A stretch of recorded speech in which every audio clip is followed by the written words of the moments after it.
So మరి ఈ రోజు వీడియో ఏంటంటే సో మెనీ అసలు మెనీ కాదు చాలా అందరికి పిల్లలకు కూడా అబౌవ్ 15 నుంచి అందరికి నడుము నొప్పి స్టార్ట్ అయిపోయినాయి ఇప్పుడున్న జనరేషన్లో.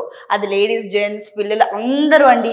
సో మరి అలాంటి వాళ్ళకి మెడిసిన్ ఒకటే ట్రీట్మెంటా?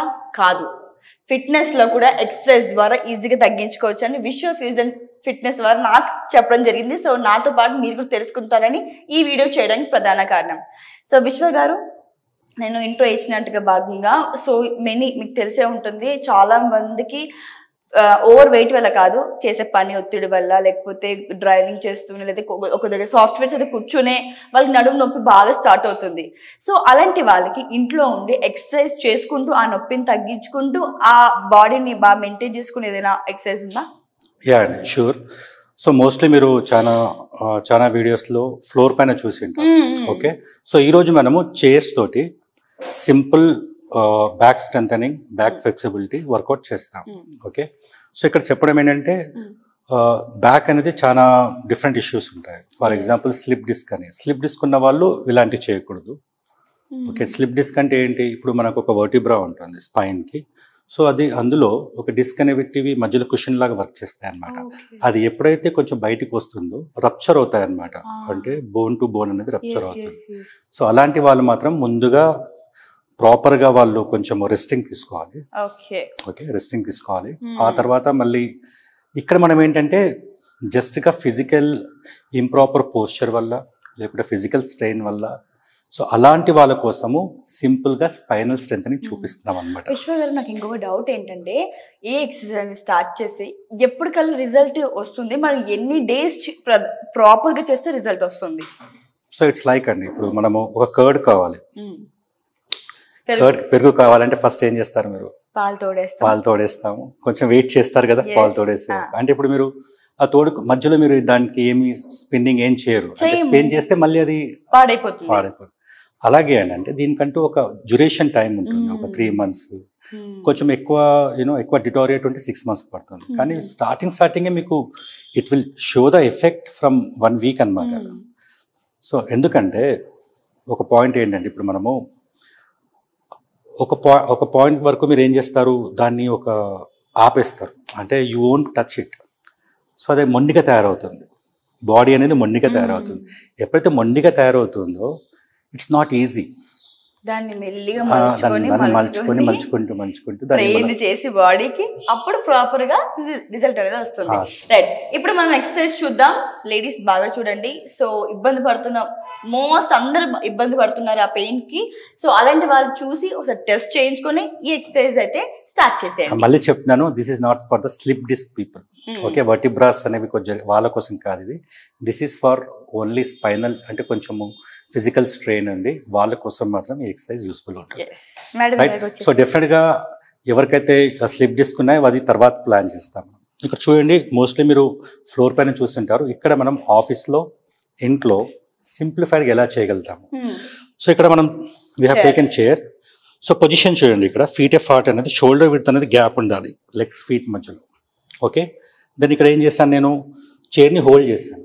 సో మోస్ట్లీ మీకు మెసేజ్ ఏమొస్తుందంటే, ఫార్వర్డ్ బెండ్ అనేది ఎక్కువ చేయకూడదు అంటారు. అంటే ఫార్వర్డ్ బెండ్ అనేది ఎప్పుడంటే ఫుల్లెస్ట్ ఫార్వర్డ్ బెండ్ అనేది తొందరగా చేయకూడదు. హాఫ్ బెండ్ అనేది మనకు ఫంక్షనల్ వర్కౌట్ కాబట్టి అది మనకు తప్పదు.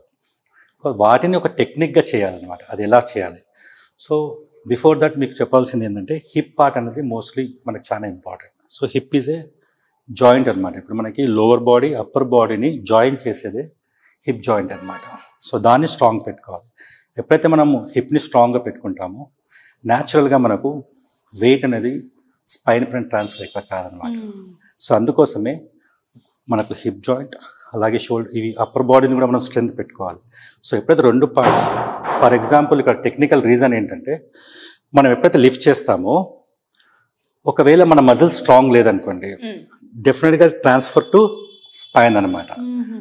అలాగే మనం వాక్ కానీ జాగింగ్ చేస్తున్నప్పుడు లెగ్ స్ట్రాంగ్ లేవనుకోండి, డెఫినెట్గా మళ్ళీ అది మనకు ట్రాన్స్ఫర్ టు స్పైన్ అనమాట. సో ఓన్లీ స్పైన్తోనే కాకుండా upper body and lower body కూడా చేసుకోవాలి. So let's move to now little bit of flexibility exercise. Okay, feet apart. So మనం ఇక్కడ బటక్స్ని గ్లూట్స్ అంటాము ఫిట్నెస్లో. సో గ్లూట్స్ని మనం ఏం చేస్తామంటే ఇక్కడ హోల్డ్ చేస్తాను, గ్లూట్స్ని పుష్ చేయాలి. exhale. Okay, push your glutes, exhale and inhale back on your waist. Okay, so mostly ఏం చేస్తారు చాలా మంది ఫార్వర్డ్ బెండ్ స్పైన్తో చేస్తారు. అది కాకుండా మనం ఎక్సర్సైజ్ని స్ట్రెంథెన్ చేయాలంటే గ్లూట్స్ని పుష్ చేయాలి. చూడండి ఇక్కడ నేను ఇక్కడ పామ్స్ని చైర్ పైన తీసుకొచ్చాను. I'm pushing my buttocks back, exhale. Okay, then అంటే ఎంత ఫ్లెక్సిబిలిటీ వెనక్కి వెళ్తుందో అంత పుష్ చేయాలండి. అంతే. ఇప్పుడు ట్రై ఫస్ట్ స్టార్టింగ్లో ఏంటి, స్టార్టింగ్ కొంతమంది మెల్లిగా కొంచెం వస్తుంది. ఓకే, సో తర్వాత వాళ్ళు మెల్లిమెల్లిగా పెంచుకోవచ్చు. ఓకే, నా ఎక్సేల్. చూడండి ఇక్కడ ఏమవుతుంది మనకి, ఇక్కడ ఎప్పుడైతే మీరు ఫార్వర్డ్ బెండ్ చేస్తున్నారో, గ్లూట్స్ పుష్ చేస్తున్నారో, మన లోవర్ లిమ్స్ అనేవి, లెగ్స్ అనేవి స్ట్రైట్గా ఉంటాయి, వర్టికల్గా స్ట్రైట్గా ఉంటాయి. Okay, so back thigh muscles, calf muscles ఇవన్నీ టైటన్ అవుతాయి. Exhale and inhale. చలో 8 more do.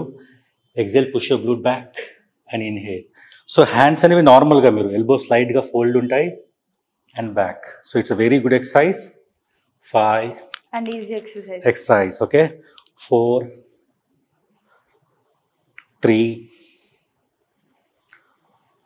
2 and 1.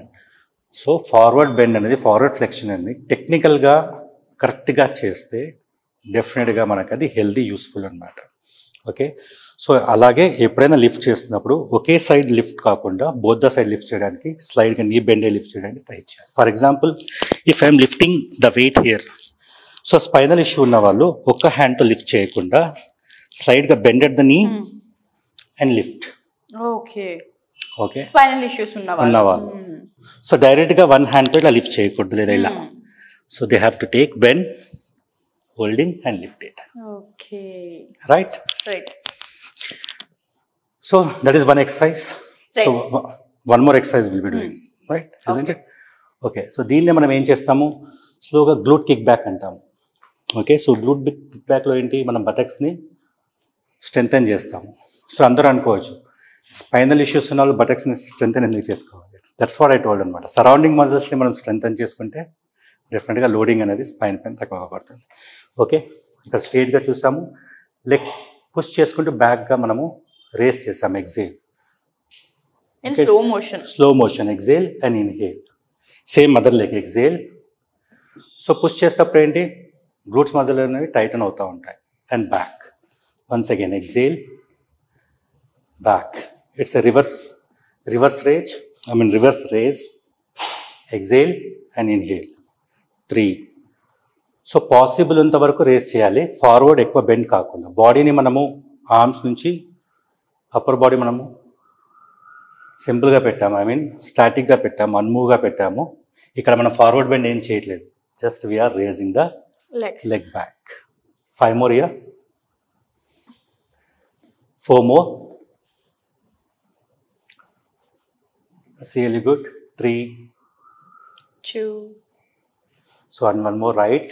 1 And that's good. So చూసారు కదా, so it's very easy exercise. So same 2 exercise మనం వీళ్ళతో పాటు ఒక ఎక్సర్సైజ్ చేద్దాము. నాతో? Yeah, please. Okay, so first exercise, so holding the chair. Now ఎందుకంటే ఇంత పెద్ద టాస్క్ ఇచ్చారు. Right, it's holding the chair. Now push your glutes back, exhale, slide push back your glutes, exhale. Okay, and up. Mali stand, hands on the waist. 1. Clear? Yeah. So again 2, push back and back. Very simple. 3, push and back. So you can push your glutes back, yes. Right? 4. Can you feel that? Yeah. Spinal, even the upper spine is getting stretched. Now hold for 10 counts. Same ni manam hold chestam ippudu. Ante movement lekunda hold cheyadam danni static antamu. Okay? You can feel the cough muscle, back hamstring muscle, spinal. So ఇక్కడ hold చేయడాన్ని మనము static position అంటాము. So ఇందులో డెఫినెట్గా మనకు cough నుంచి, back thigh muscles నుంచి, spine నుంచి, గ్లూట్స్ నుంచి టోటల్ సర్వైకల్ వరకు స్ట్రెచ్ వస్తుంది. 10 9 8 7 6 5 4 3 2 and 1. So this is for ప్రాక్టికల్గా మీకు ఎక్స్ప్లెయిన్ చేయడానికి డెఫినెట్గా వర్క్ అవుతుంది. ఎస్, వర్క్ అవుతుంది. స్పైన్ మీద నాకు ఆ ప్రెషర్ తెలుస్తుంది. యా, రైట్, అసలు చాలా బాగుంది. ఎందుకంటే నేనే లివింగ్ విట్నెస్ అనమాట. సో చేపించాను నాతో, నిజంగా నాకు ఆ ప్రెషర్ అనేది నాకు బాడీకి తెలుస్తుంది. తప్పకుండా ఇంట్లో ట్రై చేయండి, విల్ గెట్ బెస్ట్ రిజల్ట్ అనమాట. సో మరి ఈ ఫిట్నెస్ మీరు జాయిన్ అవ్వాలంటే మరొకసారి కింద డిస్క్రిప్షన్లో నెంబర్ ఇస్తున్నాను. విశ్వ ఫ్యూజన్ ఫిట్నెస్ వారు మరి కృష్ణానగర్ అండ్ శ్రీనగర్ కాలనీ దగ్గర ఎవరున్నా కూడా కింద డిస్క్రిప్షన్లో నెంబర్ ఇస్తున్నాను, వెంటనే కాల్ చేసి వచ్చేయండి.